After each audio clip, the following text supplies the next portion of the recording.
नमस्कार। आपका RSCIT गुरुजी YouTube channel पर एक बार फिर से हार्दिक स्वागत है। आज के इस वीडियो के अंदर हम और मोस्ट इम्पोर्टेंट 35% उत्तर जानने वाले हैं। यह प्रश्न उत्तर आपकी RSCIT परीक्षा में आ सकते हैं, इसलिए एक बार अच्छे से ध्यान लगाकर सभी प्रश्न उत्तरों को समझ लें। शुरू करते हैं आज की क्लास। हमारा प्रश्न नंबर 1 है, निम्न में से डेटा प्रबंधन क्षमताओं के आधार पर कंप्यूटर का वैध प्रकार कौन सा है? Analog computer, digital computer, hybrid computer या ऑल ऑफ द अबव? तो सही आंसर है इसमें D, all of the above. Analog computer, digital computer और हाइब्रिड कंप्यूटर, ये तीनों ही डेटा प्रबंधन क्षमताओं के आधार पर कंप्यूटर के प्रकार होते हैं। डिजिटल कंप्यूटर को 4 भागों में बांटा होता है: super computer, main frame computer, mini computer और माइक्रो कंप्यूटर। तो ये भी आपको अच्छे से याद होने चाहिए। अगला हमारा प्रश्न नंबर 2 है, निम्न में से किसमें डेटा को अस्थायी रूप से रखा जाता है? इनपुट, यहाँ पे हमने एक उपकरण का नाम भी दे रखा है BCR, output CRT, primary memory RAM या फिर सेकेंडरी मेमोरी HDD। तो एक बार तो मैं इनकी फुल फॉर्म बता देता हूँ। BCR की full form barcode reader, CRT की फुल फॉर्म होती है कैथोड रे ट्यूब, जो कि एक आउटपुट उपकरण होता है। प्राइमरी मेमोरी के अंदर जो RAM है, इसकी फुल फॉर्म है रैंडम एक्सेस मेमोरी। और सेकेंडरी मेमोरी के अंदर जो HDD है, इसकी फुल फॉर्म है हार्ड डिस्क ड्राइव। अब हमको बताना है कि इनमें से किसमें जो है वो डेटा अस्थायी रूप से रखा जाता है, यानी परमानेंटली नहीं रखा जाता है। तो सही उत्तर है इसमें सी, प्राइमरी मेमोरी RAM। अब देखो, प्राइमरी मेमोरी के अंदर मेमोरी जो है वो 2 प्रकार की हैं। प्राइमरी मेमोरी RAM और रोम भी होती है। तो रोम के अंदर जो डेटा होता है वो परमानेंटली होता है, इसलिए यहाँ पर हमने एक्स्ट्रा ऑप्शन दे रखा है RAM। ठीक है, तो एग्जाम के अंदर RAM लिखा हुआ है, तो इसका मतलब समझ आना है कि इसके अंदर जो डेटा है वो तब तक ही रहेगा जब तक कंप्यूटर ऑन है अस्थायी रूप से, और कंप्यूटर बंद होने के बाद RAM के अंदर जो डेटा है वो नहीं रहता है, मिट जाता है। ठीक है, नेक्स्ट है हमारा प्रश्न नंबर 3, निम्न में से ऑपरेटिंग सिस्टम का क्या अर्थ है? प्रोग्रामों का एक सेट जो कंप्यूटर के कार्यों को नियंत्रित करता है, कंप्यूटर ऑपरेटर की तरह कार्य करता है, भाषा को ट्रांसलेट करना, या फिर इनमें से कोई नहीं। तो ऑपरेटिंग सिस्टम का जो अर्थ है वो इनमें से सही होगा ए, प्रोग्रामों का एक सेट जो कंप्यूटर के कार्यों को नियंत्रित करता है। ठीक है, प्रश्न नंबर 4, ईमेल का क्या मतलब है? Electronic mail, electrical mail, electronic message mail, electric message mail. तो सही आंसर होगा इसमें ए, इलेक्ट्रॉनिक मेल। मैंने आपको बताया था जहाँ पे भी ए लिखा हुआ मिले, सॉरी ई लिखा हुआ मिले, जैसे ईमेल हो गया तो इसका मतलब हो गया इलेक्ट्रॉनिक मेल। इसके अलावा ई कॉमर्स है, तो ई कॉमर्स में भी क्या लेंगे? Electronic commerce. ठीक है, ज़्यादातर ई का मतलब ई बुक है, तो वहाँ पे भी इलेक्ट्रॉनिक बुक, ई का मतलब इलेक्ट्रॉनिक से लेना है। अगला प्रश्न नंबर 5, PAN, पेन की फुल फॉर्म क्या है? Personal authentication number, permanent account number, public account number या फिर प्राइमरी अकाउंट नेम। तो देखो, पेन की फुल फॉर्म होती है परमानेंट अकाउंट नंबर। क्या होगी? Permanent account number. तो पेन के संदर्भ में आपको 2 फुल फॉर्म याद रखनी। एक तो यहाँ पे पूछा है जो है वो है पेन कार्ड। ठीक है, तो जो पेन कार्ड आधार कार्ड की तरह होता है उसके बारे में यहाँ पूछा है, उसकी full form permanent account number होती है। इसके अलावा अगर नेटवर्क के संदर्भ में पेन का अर्थ पूछा जाता है तो वहाँ पे होता है पर्सनल एरिया नेटवर्क, और उसका उदाहरण है ब्लूटूथ, जो एक पर्सनल एरिया में काम में ली जा सकती है। तो इसके बारे में मैंने आपको पहले वाले वीडियो में अच्छे से बता रखा था। आगे चलते हैं, प्रश्न नंबर 6, MS एक्सेल 2019 में सबसे ऊपरी बाईं ओर वाले सेल का पता क्या होता है? A1, 1A, AA या फिर AZ? तो देखो कॉलम और जो रो होती है उनको यहाँ पर कुछ हेडिंग, कुछ लेबल देकर दर्शा रखा होता है। आपको मैंने पिछले ही वीडियो में बताया था लाइव क्लास के अंदर कि जो रो होती है उन रो को गिनती के द्वारा दर्शाया जाता है।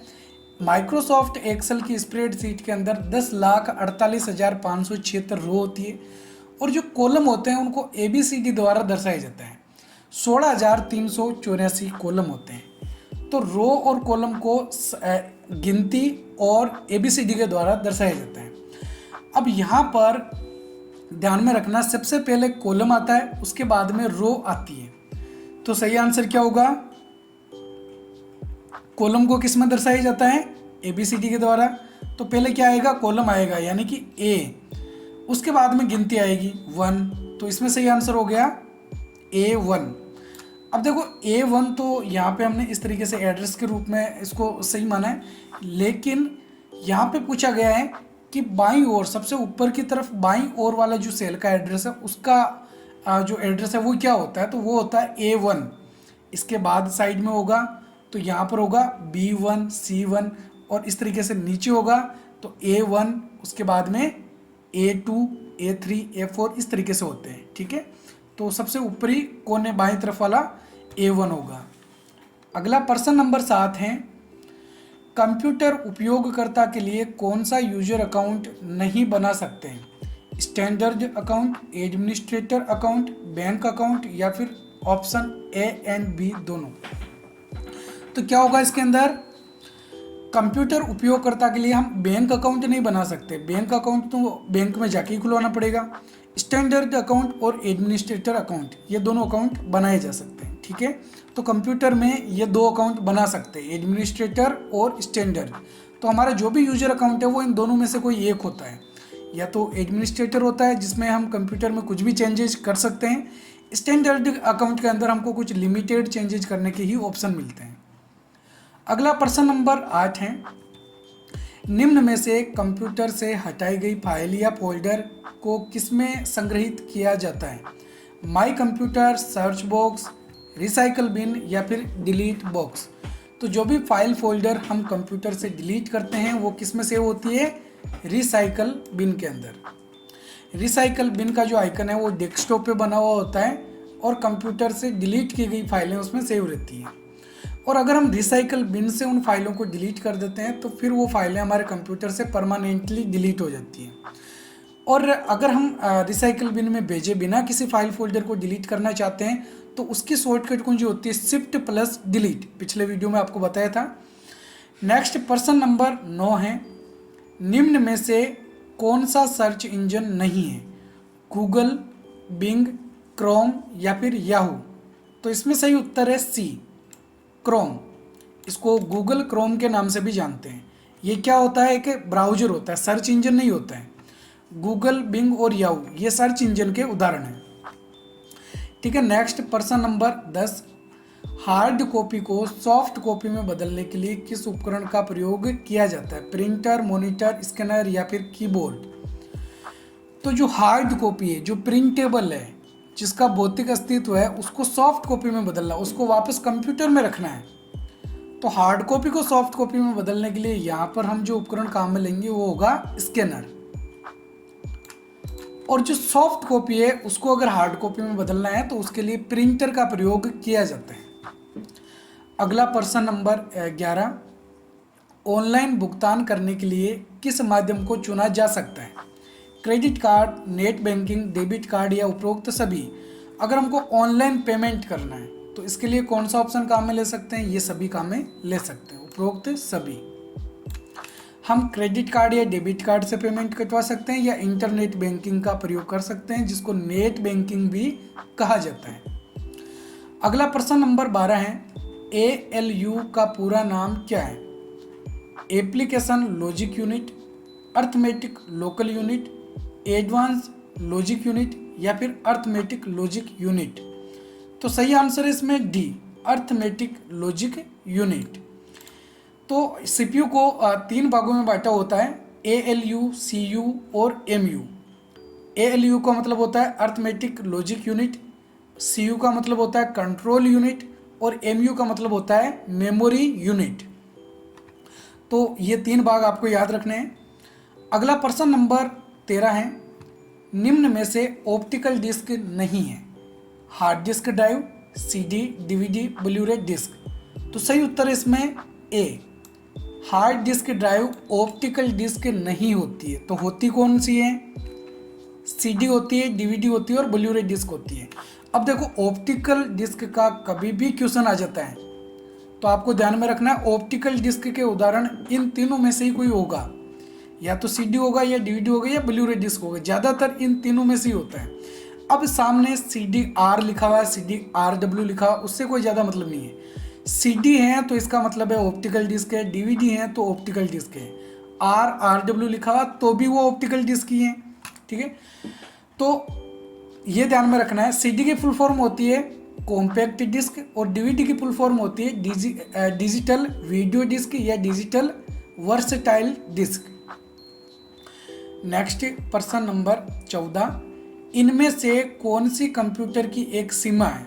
स्पीड, शुद्धता, परिश्रम या फिर बुद्धि का अभाव। तो सही आंसर क्या होगा इसमें? डी, बुद्धि का अभाव। कंप्यूटर में सोचने समझने की क्षमता कुछ भी नहीं होती है, कंप्यूटर की IQ 0 होती है। ठीक है, नेक्स्ट प्रश्न नंबर 15 है, इंटरनेट पर सामान खरीदना और बेचना क्या कहलाता है? ई कॉमर्स, ई ट्रांसलेट, ई बिजनेस या फिर ई शॉपिंग। तो क्या होगा सही आंसर इसमें? इंटरनेट पर सामान को खरीदना बेचना ई कॉमर्स कहलाता है। ए इसमें सही आंसर है। अच्छा, ई का मतलब क्या होगा? अभी आपको बताया था, ई का मतलब क्या होगा? इलेक्ट्रॉनिक।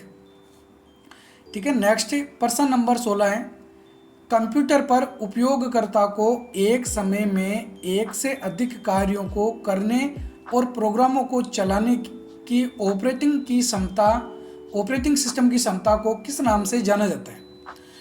अगर कंप्यूटर पर हम एक से ज़्यादा कार्य कर रहे हैं, एक से ज़्यादा सॉफ्टवेयर को चला रहे हैं, तो ऑपरेटिंग सिस्टम की ये जो क्षमता है इसको किस नाम से जाना जाता है?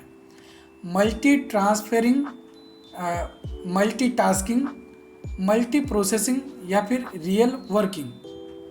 तो क्या होगा इसमें सही आंसर? मल्टीटास्किंग।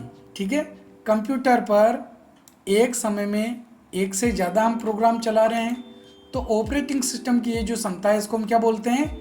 मल्टीटास्किंग बोलते हैं। ठीक है, अगला प्रश्न नंबर 17 है, भारतीय विशिष्ट पहचान प्राधिकरण निम्न में से किससे संबंधित हैं? वोटर कार्ड, आधार कार्ड, पैन कार्ड या फिर पासपोर्ट। तो इसमें सही आंसर होगा बी, आधार कार्ड। अब देखो यहाँ पर आपको कंफ्यूज नहीं होना है। कंफ्यूजन होने वाला क्वेश्चन किस तरीके से है ये, यहाँ पे लिखा है भारतीय विशिष्ट पहचान प्राधिकरण, इसको शॉर्ट में UIDAI भी बोलते हैं। अब इसकी जगह क्या लिखा हुआ मिल सकता है हमको? UIDAI निम्न में से किससे संबंधित है? किससे संबंधित है? आधार कार्ड से संबंधित है। इसके अलावा unique identification authority of India यानी कि UIDAI की फुल फॉर्म वो भी लिखी हो सकती है, तो भी उसका मतलब क्या होगा? आधार कार्ड होगा। ठीक है, तो अच्छे से ध्यान में रखना है, UIDAI unique identification authority of India, या फिर हिंदी में इसको बोलते हैं भारतीय विशिष्ट पहचान प्राधिकरण। ठीक है, नेक्स्ट प्रश्न नंबर 18, MS Excel 2019 की वर्कशीट में रो की संख्या कितनी होती है? 1024, 16,384, 75,000 या फिर 10,48,576। तो शायद अभी आपको बताया था मैंने, माइक्रोसॉफ्ट एक्सेल के अंदर रो की जो संख्या है वो कितनी होती है? 10,48,576। और जो कॉलम है इनकी संख्या कितनी होगी? 16,384। कॉलम्स को ABCD के द्वारा और रो को गिनती के द्वारा दर्शाया जाता है। अगला प्रश्न नंबर 19 है, क्विक एक्सेस टूल बार में कौन सा टूल उपलब्ध होता है? सेव, अनडू, ओपन या फिर ऑल ऑफ द अबव। तो इसमें सही आंसर क्या होगा? D, all of the above. Save, undo, open के जो ऑप्शन है वो हमको क्विक एक्सेस टूल बार में मिल सकते हैं। अब जो क्विक एक्सेस टूल बार होती है वो कहाँ होती है ये बताना है। क्विक एक्सेस टूल बार जो होती है वो सबसे ऊपर टाइटल बार के साथ में ज़्यादातर होती है, लेकिन क्विक एक्सेस टूल बार को हम टाइटल बार के अलावा भी अलग से देख सकते हैं, देखना चाहें तो। ठीक है, next person number 20, minimise, maximise और क्लोज बटन किस पट्टी पर होते हैं? Task bar, status bar, title bar या फिर मेन्यू बार? तो सही आंसर इसमें क्या होगा? सी, टाइटल बार। मिनिमाइज, मैक्सिमाइज और क्लोज टाइटल बार के राइट साइड में होते हैं, और लेफ्ट साइड में क्या होगा? क्विक एक्सेस टूल बार, जो भी अपन ने पढ़ा था। ठीक है, पिछले वाला क्वेश्चन। अगला प्रश्न नंबर 21, निम्न में से कौन सा शब्द माइक्रोसॉफ्ट वर्ड 2019 से संबंधित नहीं है? Clip art, workbook, header and footer या फिर डॉक्यूमेंट? तो ऐसा कौन सा शब्द है जो माइक्रोसॉफ्ट वर्ड से संबंधित नहीं है? क्या होगा इसमें सही आंसर? B, workbook. तो वर्कबुक किससे संबंधित है? माइक्रोसॉफ्ट एक्सेल से संबंधित। माइक्रोसॉफ्ट एक्सेल में जो फाइल बनती है उसको वर्कबुक कहा जाता है। क्लिप आर्ट वाला ऑप्शन इंसर्ट टैब में होता है, हेडर फुटर भी होता है, और डॉक्यूमेंट फाइल जो है वो एमएस वर्ड में बनती है। अगला प्रश्न नंबर 22 है, विंडोज 11 में डिफ़ॉल्ट कौन सा ब्राउज़र मौजूद है? Google Chrome, internet explorer, Mozilla Firefox या फिर माइक्रोसॉफ्ट एज? तो सही आंसर इसमें क्या होगा? डी, माइक्रोसॉफ्ट एज ब्राउज़र जो है वो डिफ़ॉल्ट ब्राउज़र होता है विंडोज 11 और विंडोज 10 में। लेकिन अगर अपन विंडोज 7 की बात करें तो विंडोज 7 के अंदर इंटरनेट एक्सप्लोरर होता है।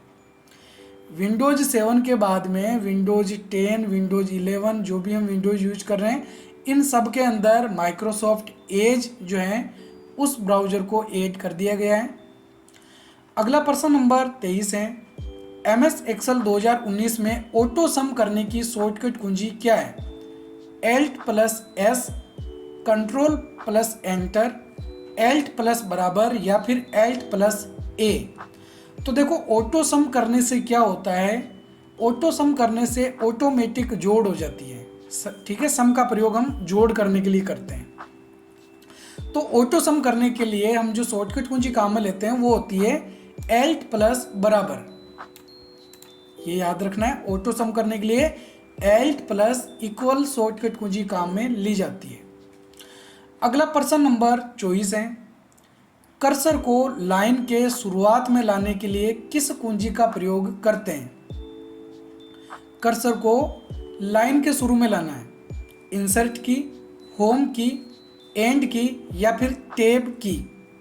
तो कर्सर को लाइन के शुरू में लाने के लिए हम होम कुंजी का प्रयोग करते हैं। कर्सर किसे बोलते हैं? जो टिमटिमाती हुई लाइन होती है उसको कर्सर कहा जाता है। कर्सर को लाइन के अंत में लाने के लिए एंड का प्रयोग करते हैं और लाइन के शुरू में लाने के लिए होम का प्रयोग किया जाता है। अगला प्रश्न नंबर 25, निम्न में से कौन सी विंडोज में स्टार्ट मेन्यू नहीं होता है? विंडोज 7, विंडोज 8, विंडोज 10 या फिर विंडोज 11? तो इसमें सही उत्तर है बी, विंडोज 8 के अंदर स्टार्ट मेन्यू नहीं होता है। विंडोज 7 के बाद में विंडोज 8 आई जिसमें स्टार्ट मेन्यू नहीं था। उसके बाद विंडोज 10 आई जिसके अंदर वापस स्टार्ट मेन्यू को ऐड कर दिया गया, और अभी जो लेटेस्ट वर्जन चल रहा है विंडोज का वो है विंडोज 11।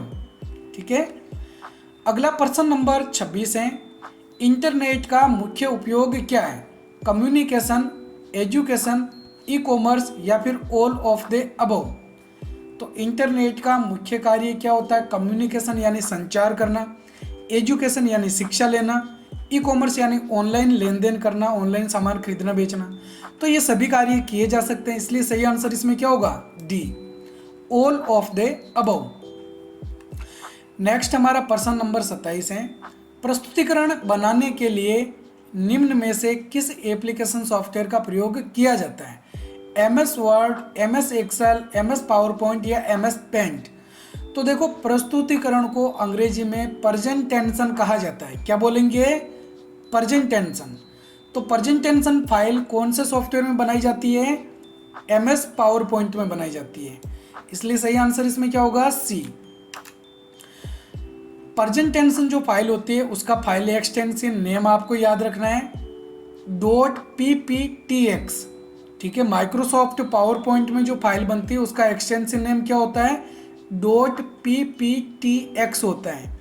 और जो फाइल MS वर्ड में बनती है उसको डॉक्यूमेंट कहा जाता है, और डॉक्यूमेंट फाइल का एक्सटेंशन नेम .docx होता है। क्या होगा? .docx। और जो फाइल माइक्रोसॉफ्ट एक्सेल में बनती है, अभी आपको पहले ही बताया था मैंने कि एक्सेल में जो फाइल बनती है उसको वर्कबुक कहा जाता है, और वर्कबुक का फाइल एक्सटेंशन नेम .xlsx होता है। ठीक है, और MS पेंट में जो फाइल बनती है उसको बिटमैप इमेज कहा जाता है, और इसका फाइल एक्सटेंशन नेम .bmp होता है। नेक्स्ट चलते हैं, प्रश्न नंबर 28। ई मित्र पोर्टल पर निम्न में से कौन सी सेवाओं का लाभ उठाया जा सकता है? बिजली व पानी के बिल का भुगतान, शिकायत दर्ज करवाना, जाति व मूल निवास प्रमाण पत्र के लिए आवेदन, या फिर उपरोक्त सभी। तो क्या होगा सही आंसर इसमें? डी, उपरोक्त सभी। ये सब कार्य किए जा सकते हैं। अगला प्रश्न नंबर 29 है। पैराग्राफ की लाइनों को दाएं बाएं दोनों तरफ से एक सीध में रखने के लिए किस टूल को चुना जाता है? Strike through, align text left, change case, या फिर जस्टिफाई। क्या होगा इसमें सही आंसर? D, justify. ठीक है, जस्टिफाई करने से पैराग्राफ की लाइनें दाएं बाएं दोनों तरफ से एक सीध में रखी जाती है। ज़्यादातर हम जो किताबें पढ़ते हैं, अखबार पढ़ते हैं, उसमें जस्टिफाई वाला ऑप्शन चुना हुआ होता है। इसलिए जो लाइनें वो दोनों तरफ से दाएं और बाएं एक सीध में रहती है। ऐसा नहीं है कि लाइनें आगे पीछे निकली हो। ठीक है, नेक्स्ट प्रश्न नंबर 30। किसी वेबसाइट का मुख्य पेज क्या कहलाता है? Search page, home page, work page, या फिर न्यू पेज। तो किसी भी वेबसाइट का जो मेन पेज होता है, मुख्य पेज होता है, उसको हम बोलते हैं होम पेज। क्या कहलाएगा? Home page. डी इसमें सही आंसर है। अगला प्रश्न नंबर 31। निम्न में से कौन से डिवाइस के माध्यम से टेलीफोन लाइन के द्वारा कंप्यूटर में इंटरनेट चलाया जाता है? मोडेम, प्रिंटर, वेबकैम, या फिर OMR। तो क्या होगा इसमें सही आंसर? ए, मोडेम। मोडेम की फुल फॉर्म होती है मॉड्यूलेटर डीमॉड्यूलेटर।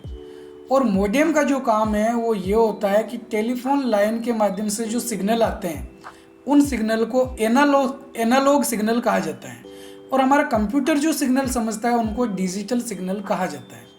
तो एनालॉग सिग्नल को डिजिटल सिग्नल में और डिजिटल सिग्नल को एनालॉग सिग्नल में कन्वर्ट करने के लिए हमको मोडेम की ज़रूरत होती है।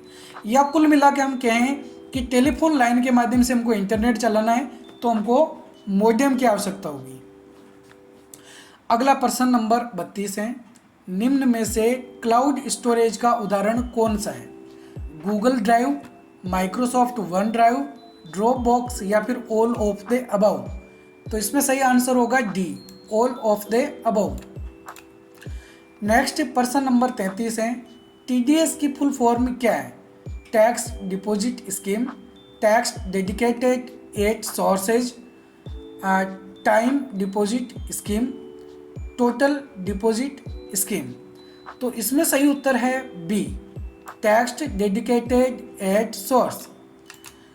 हम जो इनकम करते हैं, जो पेमेंट हम कमाते हैं, उस पेमेंट पर गवर्नमेंट हमसे कुछ टैक्स लेती है। हमारी इनकम पे कुछ टैक्स लगता है, उस टैक्स को कहा जाता है TDS। ये जो TDS है वो गवर्नमेंट के पास जमा हो जाता है। अगर हम इनकम टैक्स के दायरे में नहीं आते हैं तो हमारा TDS जब ITR भरते हैं तो उसमें वापस रिफंड कर दिया जाता है। ठीक है, नेक्स्ट प्रश्न नंबर 34।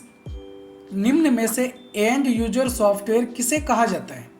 एप्लीकेशन सॉफ्टवेयर को, सिस्टम सॉफ्टवेयर को, ऑपरेटिंग सिस्टम को, या फिर डिवाइस ड्राइवर को। तो and user software application software को कहा जाता है। ठीक है। एप्लीकेशन सॉफ्टवेयर को और किस नाम से जानते हैं? एंड यूजर सॉफ्टवेयर के नाम से। कंप्यूटर में सॉफ्टवेयर दो प्रकार के होते हैं, सिस्टम सॉफ्टवेयर और एप्लीकेशन सॉफ्टवेयर। अगला प्रश्न नंबर 35 है, निम्न में से रैम के दो भाग कौन से हैं? Hard disk drive and pen drive, CD and DVD, floppy disk and magnetic tape, dynamic and static. तो इसमें से कौन सा सही आंसर होगा? डी। रैम के दो भाग होते हैं, रैम के दो प्रकार हैं, डायनेमिक रैम और स्टैटिक रैम। डायनेमिक रैम बार बार रिफ्रेश होती रहती है, स्टैटिक रैम स्थिर होती है। तो ठीक है, ये थे आज के हमारे 35 इंपॉर्टेंट क्वेश्चन आंसर। उम्मीद है आपको सारे प्रश्न उत्तर अच्छे से समझ में आए होंगे। वीडियो पसंद आए तो वीडियो को लाइक, शेयर और कमेंट जरूर करें। आपके इन 35 प्रश्नों में से कितने प्रश्न सही हो रहे हैं? RSAT एग्ज़ाम के अंदर पास होने के लिए हमको 35 में से कितने प्रश्न चाहिए? सही प्रश्न होने चाहिए हमारे 14 प्रश्न सही होने चाहिए। अगर 35 में से हमारे 14 प्रश्न सही होते हैं तो हम RSAT परीक्षा में पास हो जाते हैं। तो ठीक है, आप अच्छे से तैयारी करें RSAT की, और RSAT परीक्षा से संबंधित और भी कई सारे प्रश्न उत्तरों के वीडियोज हमारे चैनल पर मिल जाएंगे। इसके अलावा आप RSAT कोर्स के बारे में कुछ और इन्फॉर्मेशन चाहते हैं तो वो भी आपको हमारे RSAT गुरुजी यूट्यूब चैनल पर मिल जाएगी। तो ठीक है, हम मिलेंगे एक और नई वीडियो में। तब तक के लिए जय हिंद, जय भारत।